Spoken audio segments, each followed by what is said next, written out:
ऐसे ही का तमाम ये संबोधिमाल है, कैसा ही रंगो रूप है पैसा ही माल है।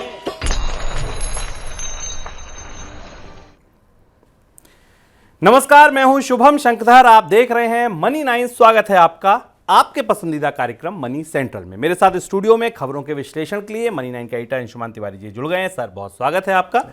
अंशुमान जी से चर्चा शुरू की जाए उससे पहले आपको बताएं आज कौन सी बड़ी खबरें हमने चुनी हैं डिस्कशन के लिए। शुरुआत करेंगे चीनी कंपनियों की खबर के साथ। चीनी कंपनियां मतलब चीन वाली कंपनियां नहीं, शुगर कंपनियों के साथ। चीनी कंपनियों पर क्यों गिरी गाज?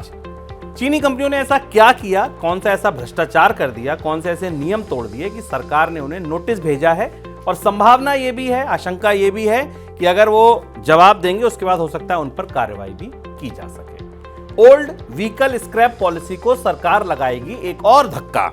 ये एक ओल्ड व्हीकल स्क्रैप पॉलिसी आई थी, मन माफिक रिस्पॉन्स नहीं मिला। अब सरकार इसको आकर्षक बनाने के लिए एक धक्का और लगाएगी। क्या होगा उसमें आकर्षक बनाने के लिए, ये जानेंगे। WTO की बैठक की क्या तैयारी? बहुत जल्दी बैठक शुरू होने वाली है। कर्टेन रेजर मान लीजिए आज इसको आप। हम आपको बताएंगे कौन से मुद्दे वहां चर्चा में रह सकते हैं। IMF की मानी भी और नहीं भी मानी। IMF की ना मानकर भी क्या मान गया RBI? देखिए, सीधे सीधे तो उसने ये कह दिया कि RBI का जो डेटा है वो ठीक नहीं है, लेकिन आगे जो कुछ कहा उसके संकेत पकड़िए, उसको डिकोड करिए, उसके बिटवीन द लाइंस पढ़िए तो आपको लगेगा कि कुछ कुछ तो मान भी ली। क्या पूरी गुत्थी है, जानेंगे। दिन की बड़ी खबरें आएंगी। फिर पहला मामला तो पेटीएम जो चल ही रहा है। पेटीएम को क्या RBI और समय देगा, ऐसा हम क्यों कह रहे हैं, ये समझेंगे। और बैंकों में बन रही है कौन सी कमेटी? बैंकों ने एक कमेटी का गठन किया है। इस कमेटी के गठन पर कई सवाल हैं लोगों के मन में। क्या सवाल है कि यह कमेटी का गठन क्यों किया जा रहा है? भ्रष्टाचार क्या रुकेगा इससे, क्योंकि भ्रष्टाचार कहकर यह कमेटी बनाई जा रही है? अधिकारियों को बचाएगी या अधिकारियों को ज्यादा जवाबदेह बनाएगी? तमाम चीजें हैं। इंटरेस्टिंग खबर है। पूरी खबर विस्तार से समझिए आज सबसे बड़ी खबर में। इसके बाद कुछ झटपट खबरें होंगी जिन पर हम चर्चा करेंगे। सरकार ने 20 से ज्यादा चीनी कंपनियों को और मिलों को कारण बताओ नोटिस जारी किया है। जवाब मिलने के बाद उन पर कार्रवाई की जा सकती है। कुछ कंपनियों पर यह आरोप है कि उन्होंने खुले बाजार में चीनी बेची है तय लिमिट से ज्यादा। खाद्य मंत्रालय ने चालू सीजन में अक्टूबर 2023 से जनवरी 2024 के बीच 4 महीने की अवधि में खुले बाजार में चीनी की बिक्री के लिए 98 लाख टन चीनी का आवंटन किया था। सर, क्यों फंस गई ये कंपनियां फिर? शुभम, सरकार के पास एक ऑर्डर, इसको शुगर कंट्रोल ऑर्डर कहते हैं। शुगर कंट्रोल ऑर्डर के जरिए सरकार चीनी मिलों के कामकाज पर निगाह रखती है और बाजार में महंगाई की स्थिति को देखते हुए चीनी मिलों को बाजार में चीनी रिलीज़ करने का कोटा तय करती है। हुआ क्या, पिछले साल चीनी की कीमतें बढ़ी। हम आपको लगातार बता रहे हैं, बाजार में चीनी की महंगाई थी, निर्यात भी रोक दिया था सरकार ने। उस महंगाई का फ़ायदा उठाते हुए कंपनियों ने अपने निर्धारित कोटे से ज़्यादा चीनी बाजार में छोड़ दी और उस पर कमाई की। करीब करीब माना जा रहा है कि 30 से 40% ज़्यादा चीनी इन कंपनियों ने अपने निर्धारित कोटे से ज़्यादा बाजार में बेच दी थी। ये सरकार जांचती ऐसे है कि चीनी कंपनियों को एक रिटर्न फाइल करना पड़ता है शुगर कंट्रोल ऑर्डर के तहत अपने स्टॉक्स की और अपनी सेल्स का। जब उसकी पड़ताल की गई तो ये पता चला कि इन कंपनियों ने शुगर कंट्रोल ऑर्डर का उल्लंघन किया और इनको नोटिस भेजे जा रहे हैं। सरकार आमतौर पर कंपनियों के कामकाज में सामान्य दिनों में इतना दखल नहीं देती है, लेकिन ये साल ज़्यादा क्रूशियल है। तो चुनाव सामने खड़ा हुआ है, फिर चीनी की महंगाई पिछले 1 साल से लगातार चल रही है और इसलिए इन कंपनियों पर सख्ती की जा रही है कि इन कंपनियों ने शुगर कंट्रोल ऑर्डर का उल्लंघन किया है। अब जब इन्होंने ये चीनी बेची थी तब इनको पता नहीं कितना फ़ायदा हुआ था, नहीं हुआ था, लेकिन स्टॉक को नुकसान हो रहा है। आज शेयर देखिए तो आप चीनी कंपनियों के शक्ति शुगर 3% से ज़्यादा टूट गया, राजश्री शुगर 2% से 2.5% से ज़्यादा टूट गया, सिम्भावली शुगर 2.5% टूट गया, बजाज हिंदुस्तान 2%, उत्तम sugar mills 1.69%, KM sugar, KCP, Vishwaraj sugar, तमाम कंपनियां जो लिस्टेड कंपनियां शेयर बाजार में सब टूट गई। खैर, बाजार भी आज टूटा हुआ था। अगर आप सेंसेक्स निफ्टी की बात करें वहां भी गिरावट थी और चीनी कंपनियों को तो एक बहाना और मिल गया था। ओल्ड व्हीकल स्क्रैप पॉलिसी को अच्छा रिस्पांस नहीं मिल रहा है। इसे देखते हुए सरकार अब इसे और ज़्यादा आकर्षक बनाने पर विचार कर रही है। सड़क परिवहन मंत्रालय स्क्रैप पॉलिसी को आकर्षक बनाने के लिए इसमें कई अन्य लाभ जोड़ने पर चर्चा कर रही है। नई स्क्रैप पॉलिसी को सरकार के गठन के बाद पेश किया जा सकता है। जब नई सरकार बनेगी, चुनाव होंगे, उसका जो नई सरकार बनेगी तब कर सकती।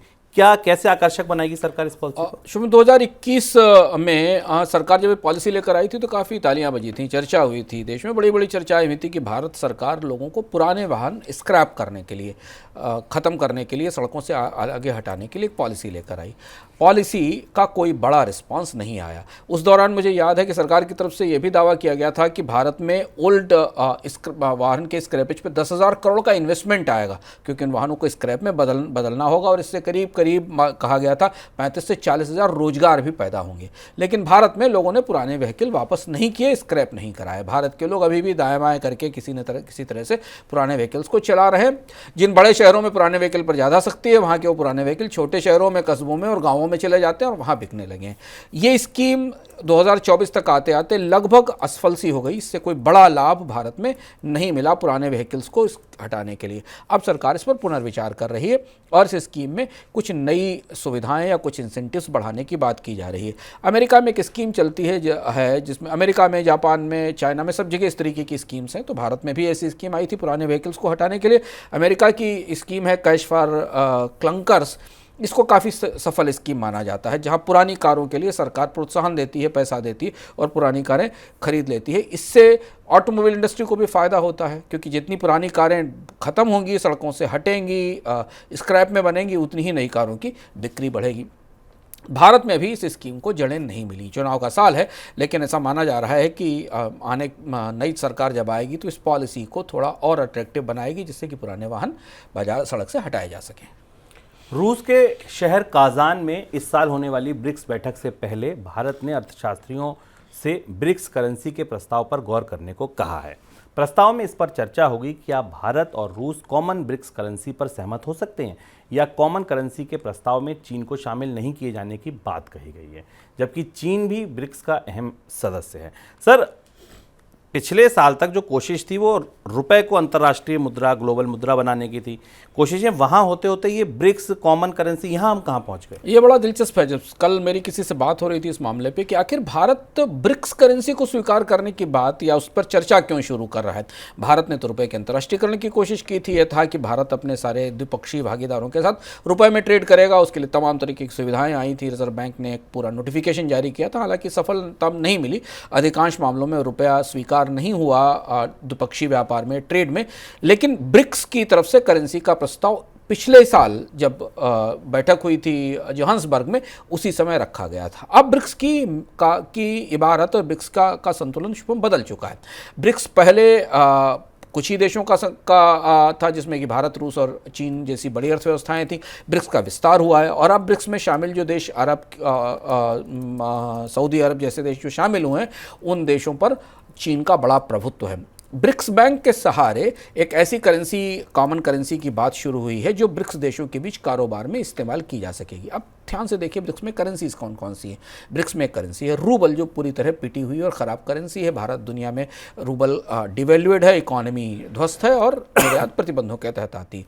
दूसरी तरफ सबसे बड़ी करेंसी अगर ब्रिक्स में है तो चीन की युआन है। युआन का अपना इन्फ्लुएंस है इन देशों के ऊपर। इसमें तमाम ब्रिक्स के देश हैं जिनके साथ युआन दूसरी करेंसी के तौर पर इस्तेमाल हो रहा है। जैसे रूस को देख लीजिए, रूस में युआन दूसरी करेंसी, सेकंड करेंसी हो गया है। तीसरी महत्वपूर्ण और बड़ी करेंसी रुपया है, भारतीय रुपया, जो ब्रिक्स के सदस्य देशों में। इसके अलावा साउथ अफ्रीका की और ब्राजील की करेंसीज हैं, पर अंतर्राष्ट्रीय स्तर पर उनकी उतनी मान्यता नहीं है। तो ब्रिक्स की करेंसी नई होगी या ब्रिक्स की करेंसी इनमें से ही किसी को बनाया जाएगा, किसको केंद्र में रखा जाएगा, ये देखने की बात होगी। ब्रिक्स भारत और रूस के बीच कूटनीतिक टकराव का बड़ा मैदान भी बना हुआ है और इसीलिए ब्रिक्स के एक्सपेंशन में भारत ने उसे रोकने की कोशिश की थी, ऐसा माना जा रहा है। पर चाइना की बात उस ब्रिक्स में चली और नए सदस्य शामिल हुए हैं। तो चीन की कोशिश रहेगी कि युआन को ब्रिक्स की केंद्रीय करेंसी बनाकर इस्तेमाल करें, जिसका भारत विरोध करेगा। पर देखना होगा, नई पहल है, दिलचस्प पहल है। अगली बैठक तक इस पर क्या चर्चा होती है और सरकार की तरफ से क्या कहा जाता है, ये दिखाई देगा। पर यह बड़ा घटनाक्रम है जो आने वाले समय में नई सूचनाओं के साथ हमारे सामने आएगा। WTO की अगले हफ्ते होने वाली बैठक से पहले भारत में इंडियन फिशवर्क फोरम ने मांग की है कि छोटे स्तर पर मछली पकड़ने के काम को WTO की वार्ताओं से बाहर रखना चाहिए। WTO की इस बार की बैठक में फिशिंग के मुद्दे पर चर्चा होगी। उसी को ध्यान में रखते हुए इंडियन फिशवर्क फोरम ने ये मांग रखी है। बैठक कब होनी है? 26 से 29 फरवरी अबू धाबी में। सर, क्या तैयारियाँ हैं? और अब लंबे समय बाद WTO की कोई बैठक होने जा रही है, इस तरीके की मिनिस्ट्रियल कॉन्फ्रेंस हो रही है। WTO की बैठकों का एक पुराना इतिहास रहा है, उसके बाद फिर दुनिया में काफ़ी बदलाव हुए, ट्रंप का एरा आया, मुक्त व्यापार को लेकर अलग अलग गुट बने, अब ये बैठक होने जा रही है। उस बैठक में कई ऐसे महत्वपूर्ण एजेंडे जिनका भारत से सीधा रिश्ता है। एक बात तो फिशरीज़ वाली आपको शुभम ने बताई, एक महत्वपूर्ण चीज़ देखने वाली होगी, जो दिलचस्प बात होगी, भारत यहाँ ये प्रस्ताव लेकर जाने वाला है कि जो ई कॉमर्स का ट्रेड है, जो एक देश से दूसरे देश के बीच होता है, इस पर जो कस्टम ड्यूटी का मॉरिटोरियम है, इसे अब ना बढ़ाया जाए, इसका एक्सटेंशन ना किया जाए और इसको ख़त्म कर दिया जाए ताकि कस्टम ड्यूटी लगाई जा सके। यानी आप ई कॉमर्स से अगर कोई सामान जर्मनी से या US से, यूरोप से मंगा रहे हैं तो उस पर ड्यूटी लगाने की सुविधा मिले, जबकि यूरोप के देश इसका खासा विरोध कर रहे हैं क्योंकि अमेजन जैसी कंपनियों का एक बड़ी सोर्सिंग इन बाज़ारों में अपने देशों से होती है। दूसरा महत्वपूर्ण मुद्दा है कि चीन अब WTO में पहली बार जो 13वीं मिनिस्ट्रियल कॉन्फ्रेंस है, उसमें चीन एक बड़ा प्रस्ताव लेकर आने वाला है, जिसमें वो WTO को पूरी दुनिया में निवेश के फैसिलिटेशन का जरिया बनाना चाहता है। सूक्ष्म अंतर समझना जरूरी है। WTO अभी तक इन्वेस्टमेंट के मामलों में दखल नहीं देता है। इन्वेस्टमेंट के मामले देशों के बीच उनकी अपनी संधियों से निर्धारित होते हैं। ट्रेड की बॉडी है जहां पूरी दुनिया में व्यापार कैसे सुचारू रूप से हो और एक सामान्य रियायत की व्यवस्था बन सके, उसके लिए काम किया जाएगा। चीन एक बड़ा प्रस्ताव लेकर आ रहा है कि इन्वेस्टमेंट को भी इसमें शामिल किया जाए। और तीसरी महत्वपूर्ण बात, WTO में इस बार फूड सब्सिडी पर बड़ी चर्चा होने वाली, जो कि भारत की तरफ से एक बड़ा प्रस्ताव है, जिस पर भारत के अगेंस्ट या भारत के विरोध में यूरोप और अमेरिका खड़े हुए। भारत चाहता है कि उसे और ज़्यादा फूड सब्सिडी देने की छूट दी जाए। ये महत्वपूर्ण बैठक होने वाली है। भारतीय रिजर्व बैंक ने इंटरनेशनल मॉनेटरी फंड के उस आकलन को नकार दिया है जिसमें IMF ने कहा है कि भारत में GDP की तुलना में बढ़ता कर्ज बड़ी चुनौती बन सकता है। अपने मासिक बुलेटिन में रिजर्व बैंक ने कहा है कि वित्त वर्ष 30-31 तक GDP की तुलना में भारत का कर्ज घटकर 73.4% पर आ जाएगा। RBI ने अपने बुलेटिन में ये भी बताया कि कंपनियों की तरफ से पूंजीगत खर्च बढ़ने की वजह से वित्त वर्ष 24-25 के दौरान भारत की GDP 7% रहेगी। RBI ने अनुमान लगाया है कि वैश्विक स्तर पर ब्याज दरों की बढ़ोतरी पीक आउट हो चुकी है। तो सर, एक तरफ कहा कि नकार दिया, दूसरी तरफ कहा 30-34 तक हम कम भी करेंगे, तो जब बढ़ा ही नहीं था तो कम क्यों करना?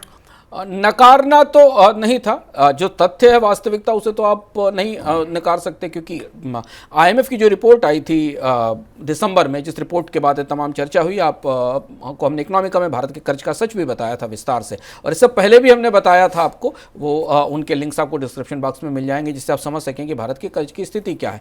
IMF ने जो अपनी रिपोर्ट दी थी वो भारत सरकार के आंकड़ों के आधार पर दी थी। आमतौर पर IMF जैसी संस्थाएं देश से ही आंकड़े लेती हैं और उन आंकड़ों के बेस पर अपने एनालिसिस करके पेश करती हैं, और उसमें कहा था कि भारत का कर्ज GDP के बराबर और उससे ज़्यादा होने वाला है। तो इस तथ्य को तो डिनाई नहीं किया जा सकता। तो आंकड़ों में दिखता है कि भारत में केंद्र और राज्य का राजकोषीय घाटा कितना, उनकी कर्ज की रिक्वायरमेंट कितनी है, इसके अलावा बाकी कर्ज कितना, ये तो स्पष्ट रूप से दिखता है। तो जो क्रिटिसिज्म हुई, जो आलोचना हुई, उसे नकारा रिजर्व बैंक ने।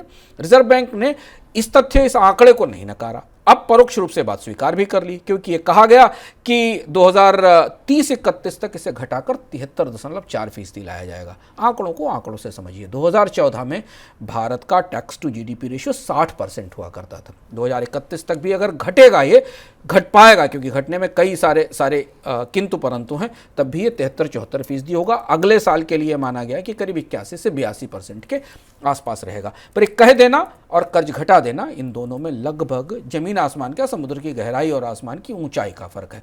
क्योंकि जहां तक कर्ज लेकर सरकारें पहुंच जाती हैं, वहां से पीछे हटने के लिए उन्हें बहुत कुछ बदलना पड़ता है। खर्च घटाना पड़ेगा, कर्ज की एडवांस में देनदारी बनानी पड़ेगी, और ये सब कैसे होगा, इसका कोई आइडिया रिजर्व बैंक की रिपोर्ट में नहीं मिलता। और ना सरकार की तरफ से कहा गया, सरकार ने भी कहा गया कि कर्ज को हम कम तो करेंगे, पर उसका प्लान क्या होगा, कैसे कम किया जाएगा। इस साल भी सरकार ने जो कर्ज लिया, जो हाल का वित्त वर्ष खत्म होने वाला है, वो कोविड के दौर से ज़्यादा है, तो सरकार के कर्ज की रिक्वायरमेंट तो लगातार बढ़ती जा रही है। पर परोक्ष रूप से रिजर्व बैंक की रिपोर्ट में सरकार के कर्ज की समस्या अब आ गई है, दिखने लगी है।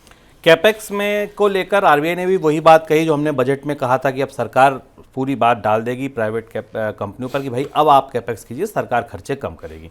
आरबीआई ने लगभग यही कह दिया। शुभम, ये बात भी रिजर्व बैंक ने जो कहा है वो इसी से जुड़ती है, दोनों के हिस्से हैं कि अगर सरकार को अपना कर्ज उत्तरोत्तर कम करना है और जीडीपी की तुलना में उसे कम स्तर पर लाना है, क्योंकि कर्ज की जब हम बात करते हैं तो उसमें केवल सरकार का ही कर्ज शामिल नहीं होता, कंपनियों का कर्ज अलग है, रिटेल लोन अलग है, भारत में परिवारों के कर्ज अलग हैं, और इन सबको मिला लिया जाए तो जीडीपी से काफ़ी ज़्यादा कर्ज का, तो अगर पूरे फाइनेंशियल सिस्टम में टोटल डेट को आप जीडीपी की तुलना में देखें तो हम तो 100% से काफ़ी ऊपर निकल चुके हैं। लेकिन यहाँ बात केवल सरकार के कर्ज की। सरकार को अगर अपना कर्ज घटाना होगा तो उसे अपना खर्च घटाना होगा, इसके अलावा तो कोई रास्ता नहीं है। हम आपको बता चुके हैं कि सरकार के रेवेन्यू का एक बहुत बड़ा हिस्सा केवल ब्याज चुकाने में जाता है। तो अब यहां से रिजर्व बैंक ये कहने की कोशिश कर रहा है कि अगर कर्ज कम करना होगा तो सरकार को अपने खर्च में कमी करनी होगी, यानी जो पंप प्राइमिंग, जो पैसा सरकार पूंजी खर्च के तौर पर, रेवेन्यू एक्सपेंडिचर के तौर पर डालती है इकोनॉमी में, उसी को कम किया जाएगा, तब नया कर्ज कम किया जा सकेगा। और ऐसी स्थिति में निजी निवेश को के लिए अब कंपनियों पर उनकी जिम्मेदारी रहेगी। अगर आप बजट की चर्चाओं को याद करते हो जो हम लोगों ने की थी बजट के बाद, उसमें हमने कहा था कि बजट ने स्पष्ट रूप से अगले साल के लिए संकेत दे दिया है। जुलाई में वो 2 तरीके के संकेत दिए हैं कि ये जुलाई के बजट में सरकार को टैक्स बढ़ाने पड़ेंगे ताकि अपने खर्च को सीमित किया जा सके, और दूसरी चीज, निवेश के लिए अब प्राइवेट सेक्टर को मिलने वाली रियायतें या तो वापस होंगी या फिर प्राइवेट सेक्टर को इस बात के लिए बाध्य किया जाएगा कि वो बाजार में निवेश बढ़ाए, क्योंकि इस कर्ज की रोशनी में, जीडीपी के बराबर के कर्ज की रोशनी में, सरकार अब आने वाले समय में कर्ज लेकर इकोनॉमी में निवेश नहीं कर सकती। आगे बढ़ते हैं दिन की सबसे बड़ी खबरों की तरफ।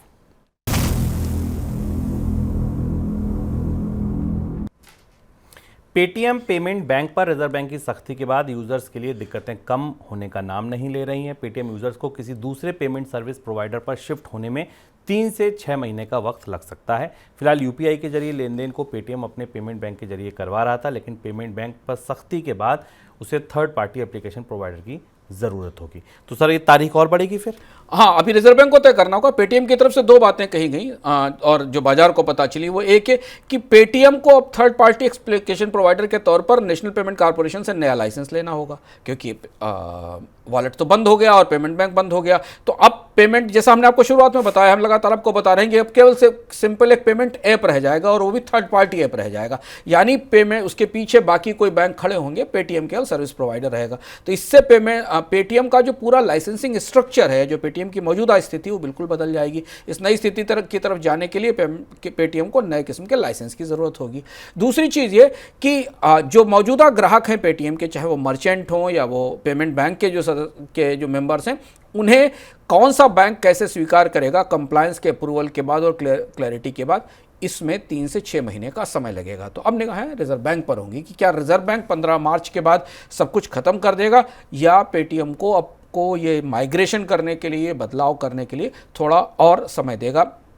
लेकिन मौजूदा समय में पेटीएम ही ऐसी एक अकेली कंपनी थी जिसके पास पेमेंट बैंक के साथ वो काम कर रही थी इस तरीके की सेवाओं में। नहीं तो अमेजन पे, गूगल पे, मोबीक्विक, फिनकोम पे, ये सब थर्ड पार्टी एप्लीकेशन लाइसेंसेस पे चलने वाली कंपनियां हैं। भ्रष्टाचार कानून के तहत जांच एजेंसियां बैंक अधिकारियों के खिलाफ मनमानी कार्यवाही नहीं कर सकेंगी। भ्रष्टाचार के मामलों में अपने वरिष्ठ अधिकारियों को बचाने के लिए बैंकों के संगठन इंडियन बैंक एसोसिएशन ने एक पैनल का गठन किया है। इस पैनल के अध्यक्ष सीबीआई के पूर्व स्पेशल डायरेक्टर डीसी जैन होंगे। ये पैनल भ्रष्टाचार निवारण अधिनियम के तहत दर्ज मामलों से निपटने के लिए रणनीति और रूपरेखा तैयार करने में बैंकों की मदद करेगा। सर, क्या मोटिव है इस कमेटी को बनाने का? ये थोड़ी अनोखी सी खबर है। आईबीए की ये सूचना हमें कई सारे सवालों की तरफ सोचने पर मजबूर करती है। पहले हम बताएं आईबीए क्या करने जा रहा है। इंडियन बैंकिंग एसोसिएशन, जो भारतीय बैंकों की संस्था है, वो एक कमेटी बनाने जा रही है, जिस कमेटी के में अपने अधिकारियों को भ्रष्टाचार के मामलों में होने वाली किसी कार्यवाही से, प्रिवेंशन ऑफ करप्शन एक्ट के तहत मुकदमे, अरेस्ट या इन्वेस्टिगेटिव एजेंसी जो ईडी और सीबीआई जैसी एजेंसियां उन पर कार्रवाई करती, उससे रोका जा सके।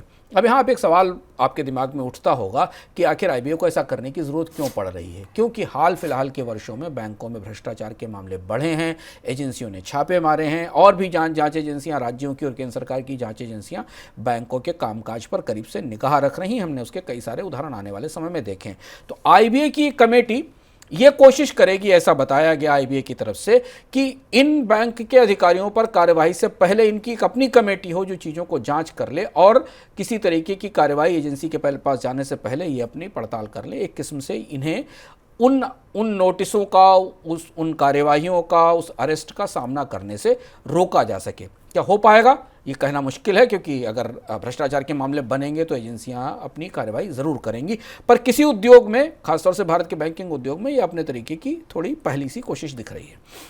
बैंकों में भ्रष्टाचार के मामले में सर फिर कितनी गंभीरता दिख रही है अब आपको?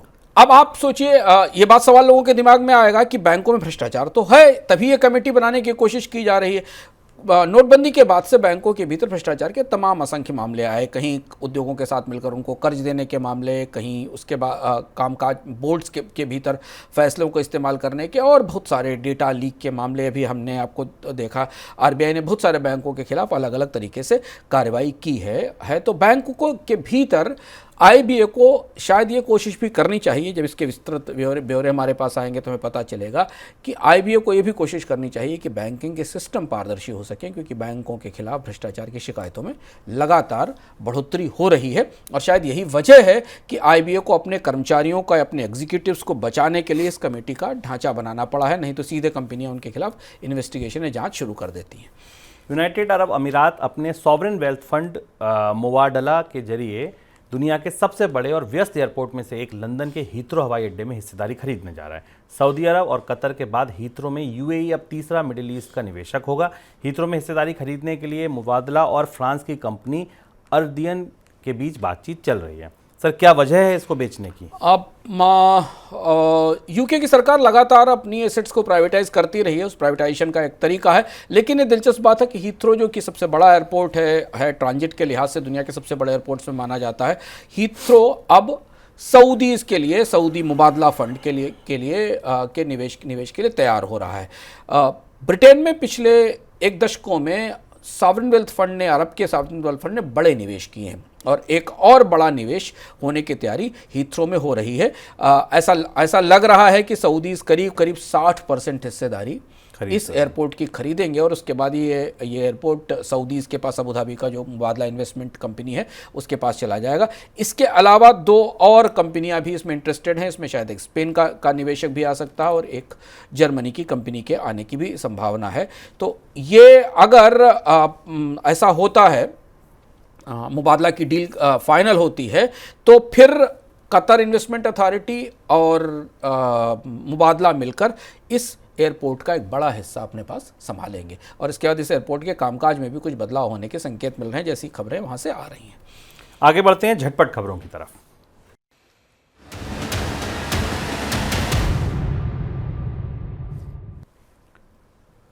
सरकार ने लंबे रेशे वाले कपास के आयात पर सीमा शुल्क से पूरी तरह छूट दे दी है। सरकार ने कपास उद्योग की चिंताओं को ध्यान में रखते हुए 32 मिलीमीटर से लंबे कपास पर आयात शुल्क को घटाकर शून्य कर दिया है। वित्त मंत्रालय ने ब्लूबेरी, कैनबेरी और फ्रोजन टर्की पर आयात शुल्क में कटौती की है। शुल्क में कटौती से अमेरिका को भारतीय बाजार में अपनी पहुंच बढ़ाने में मदद मिलेगी और भारत में इन उत्पादों की कीमतें भी कम होंगी। सोनी ग्रुप के साथ मर्जर की बातचीत टूटने के बाद जी ग्रुप के सामने अब एक बड़ी मुश्किल खड़ी हो गई है। सेबी ने जी एंटरटेनमेंट एंटरप्राइजेज लिमिटेड के खातों में लगभग 2000 करोड़ रुपए की हेराफेरी ढूंढ निकाली है। यह रकम मार्केट रेगुलेटर सेबी की जांच के अनुमान से 10 गुना ज़्यादा है। Flipkart quick commerce company Dunzo को खरीदने की तैयारी कर रही है, लेकिन इस सौदे में डुंजो की ओनरशिप स्ट्रक्चर का पेंच फंसा हुआ है। फिलहाल रिलायंस के पास डुंजो की 26% हिस्सेदारी है। डुंजो को खरीदने के लिए टाटा और जोमेटो ने भी बातचीत की थी। डुंजो की मौजूदा हालात अच्छे नहीं है। आर्थिक तौर पर कंपनी को फंड जुटाने में परेशानी आ रही है, यहाँ तक कि कंपनी के पास स्टाफ की सैलरी देने तक के पैसे नहीं हैं। अमेरिका की प्रमुख उपभोक्ता कर्ज company capital one credit card company discover financial services का अधिग्रहण करने जा रही है। कैपिटल वन में दुनिया के दिग्गज निवेशक वॉरेन बुफे का भी पैसा लगा हुआ है। ये सौदा $35 अरब से ज़्यादा का है। अमेरिका की 2 सबसे बड़ी क्रेडिट कार्ड कंपनियों के विलय से दुनिया का सबसे बड़ा पेमेंट नेटवर्क बनेगा, जो किसी भी कंपनी को टक्कर देने में सक्षम होगा। सर, कोई टिप्पणी आपकी? दो महत्वपूर्ण खबरें शुभम ने झटपट में बताई आपको। एक तो भारत ने अमेरिका से कुछ आयात पर शुल्क उधार किया है। इसे WTO की तरफ बढ़ते हुए वहाँ बैठक की तरफ बढ़ते हुए कुछ उदारता की पेशकश के तौर पर देखा जा सकता है। WTO की वार्ताओं में भारत की तरफ से अधिकतम चीज़ें हासिल करने की कोशिश होगी इस बार WTO की बैठक में। दूसरा महत्वपूर्ण फैसला अमेरिका से आया, जहाँ कैपिटल वन ने डिस्कवर फाइनेंशियल सर्विसेज की $35 बिलियन में टेक ओवर की घोषणा की। अभी तक दुनिया के बाजार में वीज़ा, मास्टर कार्ड और अमेरिकन एक्सप्रेस जैसे 3 बड़े दिग्गज प्लेयर हैं जो पेमेंट नेटवर्क चलाते हैं पूरी दुनिया में। ऐसा माना जा रहा है कि इस कंसोलिडेशन के बाद, इस टेक ओवर के बाद, जो कैपिटल वन और डिस्कवर फाइनेंशियल, जो भी उसका नया नाम ब्रांड निकल कर आएगा क्योंकि उसको रेगुलेटरी अप्रूवल्स चाहिए होंगे मंजूरियों के बाद, ये कंपनी अब इन 3 कंपनियों के बराबर टक्कर देने की स्थिति में चौथा बड़ा पेमेंट नेटवर्क बनकर दुनिया में उभरेगी। तो ये था हमारा आज का मनी सेंट्रल। कल फिर आएंगे नए संस्करण के साथ। तब तक के लिए दीजिए इजाजत। नमस्कार।